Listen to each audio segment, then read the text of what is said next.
गणेश जी और नारद जी को इच्छा हुई कि अभी स्वर्ग से ज्यादा रिलैक्स होने के लिए चलते हैं, हम पृथ्वी लोक जाते हैं। और वो सिविल ड्रेस में चले गए पृथ्वी लोक। और उसी वक्त गणेश चतुर्थी का त्योहार चल रहा था और चारों ओर वातावरण भक्तिमय बन चुका था। पूरा भारतवर्ष गणेश चतुर्थी का त्योहार बड़े धूमधाम से मना रहे थे। सभी के घर में लड्डू के प्रसाद बट रहे थे।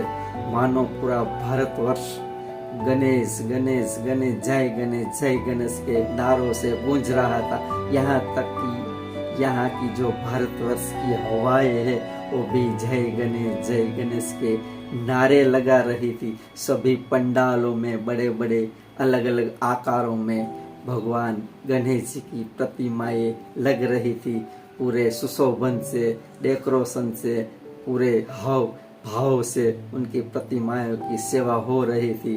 पूरा अबाल वृद्ध पूरे भारतवर्ष के लोग उनकी सेवाएं बड़े दिल से कर रहे थे। मानो पूरा भारतवर्ष भक्तिमय बन चुका था।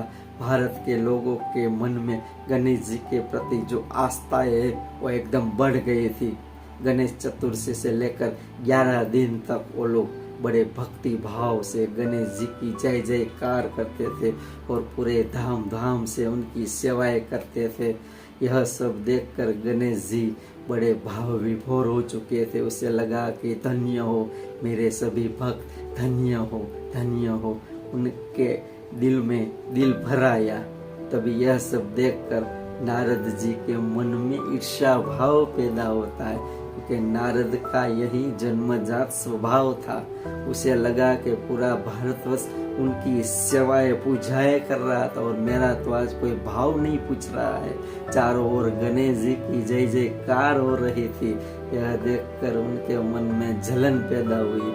उसे लगा कि कुछ प्रॉब्लम नहीं, समय जाने दो, उनके बाद उनकी जो दृष्टि हो वो मैं खोल दूंगा। और मानो थोड़ा दिन बीत गया और फिर नारद जी आए।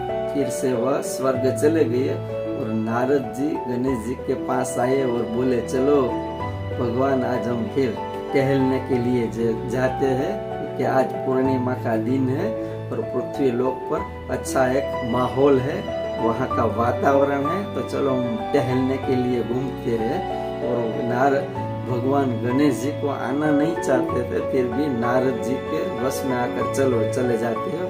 फिर सिविल ड्रेस में पृथ्वी लोक आए और उन्हें मुंबई जैसे महानगर को पसंद किया और वो लोग टहलने के लिए उसी जुहू बीच के आसपास चले गए। और वहां देखा नारद जी के मन में जो इच्छा थी वो पैदा हो गई।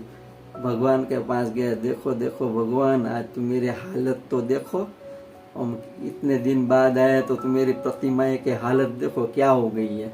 यहाँ तुम मेरे टूटे फूटे सर, यहाँ तुम मेरे टूटे फूटे मुंगट, यहाँ हाथ, ये पैर, यह सब देखो कैसी हालत तुम मेरे भक्तों ने की है, ये कैसी सेवा पूजा है। यह देखकर नारद जी दिल ही दिल में खुश हो चुके थे कि अच्छा हुआ, आज भक्तों के प्रति जो उनके अंधश्रद्धा है उसको मैं बढ़ावा देता हूँ, ताकि कोई गणेश जी को माने नहीं। गणेश जी मन में खुश हो रहे थे। बोलो बोलो, तुम्हें जितना बोलना है इतना बोल लो, क्योंकि तुम्हारा स्वभाव ही है बोलने का।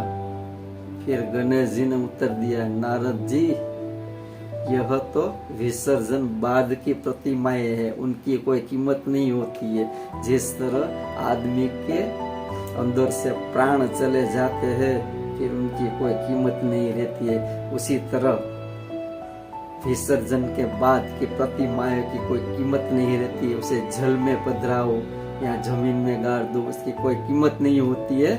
पर मेरे लाखों करोड़ों भक्तों ने जो मेरे प्रति श्रद्धा भाव रखकर इतने दिनों तक मेरी सेवा पूजा की है वो कम नहीं है।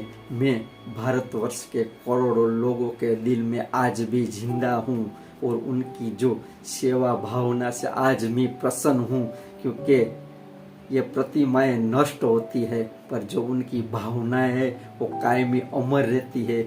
मेरी जो आत्मा है मेरे भारतवर्ष के करोड़ों लोगों के दिल में आज भी घूमती है, झूमती है, नाचती है, क्योंकि मैं आज भी मेरे भारतवर्ष के लोगों के दिल में जिंदा हूँ। उनकी जो सभी मनोकामनाएं हैं मैं उसे पूर्ण करता हूँ और अगले साल फिर वही जोम, जुस्सा और ताकत से फिर उनके मन में जो श्रद्धा है वो बेकरार होकर झूम उठती है। बस यही मेरी भक्ति है। मेरे भक्तों के प्रति जो श्रद्धा है उनको मैं आशीर्वाद देता हूँ कि उनकी जो मनोकामनाएं वो पूर्ण हो गई, उनकी मनोकामनाएं पूर्ण हो जाए और वो कायमी में उनके दिलों में बसूं। बस ऐसी मेरी भावनाएं हैं। जय गणेश, जय गणेश, जय गणेश।